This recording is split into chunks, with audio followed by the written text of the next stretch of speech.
Yeah, no, it's yeah. I mean, Trump is terrible for us Latin America. That I have to say. But I don't know.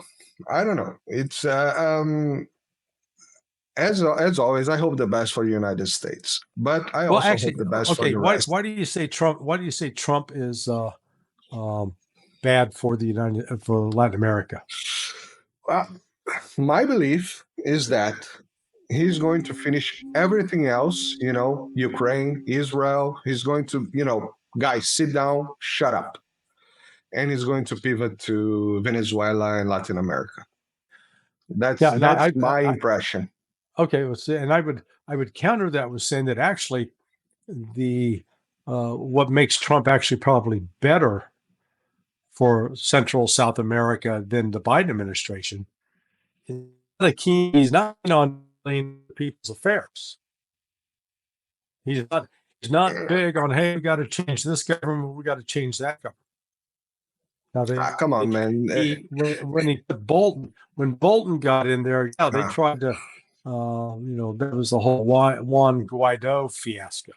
But I think ultimately his instincts are, we don't need to be going out and getting ourselves involved with all this, third world wars. We fix our act at home first. And but you may be right. We'll see. I mean, I don't have a crystal ball. Of course, this is the situation where I hope for the best. Of course, the MAGA movement, in my vision, is an internalizing movement. It's something that, as you mentioned, well, we have to stop what we're trying to do outside, and we have to fix ourselves. We have to put ourselves together. Yeah, that would be good. That I think it would be very good for everybody. Win-win situation. As you said, I think it was you on the judge saying that when Bolton was when Trump was going out with Bolton and meeting other leaders, and everybody was saying, "Oh shit, this guy came talking about Bolton," are we starting a war? No, I mean John Bolton is emblematic of the worst of Trump's choices. He's part, he is the sort of the heart of darkness of Washington, D.C. He literally lived up the street from me where I lived in Bethesda, Maryland. So I lived on Burning Tree Road, and then you'd go up to Bradley Boulevard, you'd hang a right, and then take the immediate next left. This was right there. And here he was out shoveling snow. I should run him down. Oh, my car slipped. Yeah. Got it. Would have saved America from him. So he's a bad human being. He promotes death and destruction, not life, not freedom. Larry, well, there's a week to go. I hope for the best for everybody. Let's wait and see. We'll see. Let's wait and see. But I know we are about 1 hour. I had one bonus question that can be very quickly, because I don't know if you're paying too much attention to this. I know you're paying attention to the Brics summit that just happened in Kazan. But yeah. I would like to ask you, what's your opinion about the situation between Brazil and Venezuela, which Brazil kind of vetoed the entrance of Venezuela on the Brics Plus? I wondered what that was all about. Again, why is Lula not minding his own business? You oppose the meddling of other countries inside Brazil, but now you want to meddle inside Venezuela. But I think that the government situation in Venezuela is terrific. No, that's not. But I don't live there. and I didn't, I don't get a chance to vote there. Is he considered an authoritarian ruler? Well, depending on who you ask. The situation there is a little more complicated than the West likes to make it, because we want to portray them as these communist dictators. And part of what they are is they got tired of being the house servants of the United States. The slaves. Because the United States always put a high priority on controlling Venezuela. I remember, back when I was at CIA, they had, I was told, I never saw anything classified to confirm it, but I was told by people who worked the issue at the agency that Carlos Andres Perez, who was the president at one point, he was the CIA, he was paid CIS.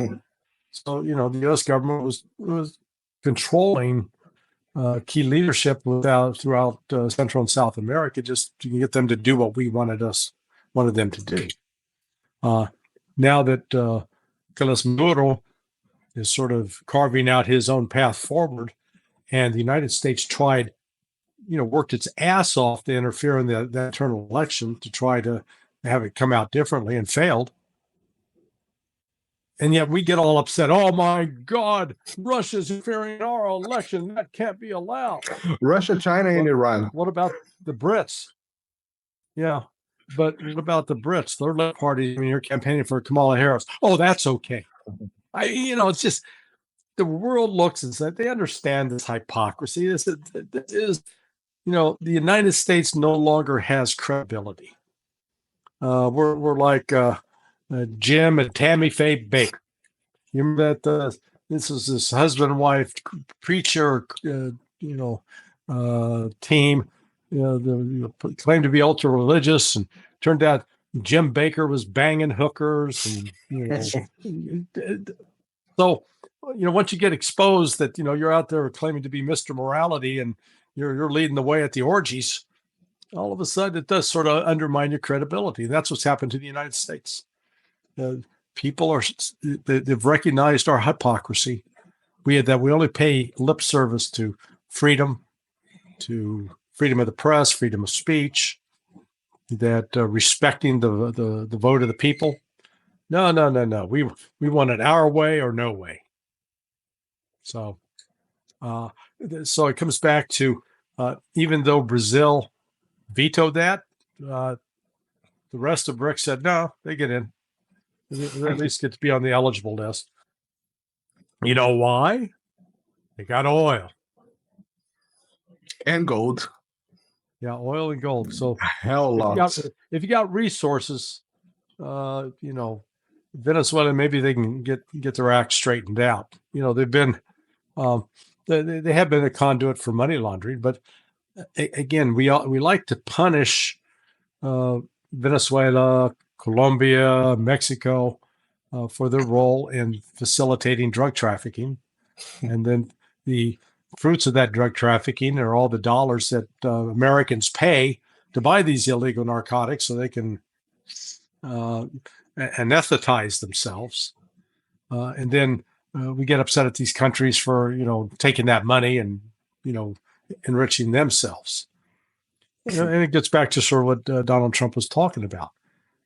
America, clean up your own act first. If you're going to have, if you're going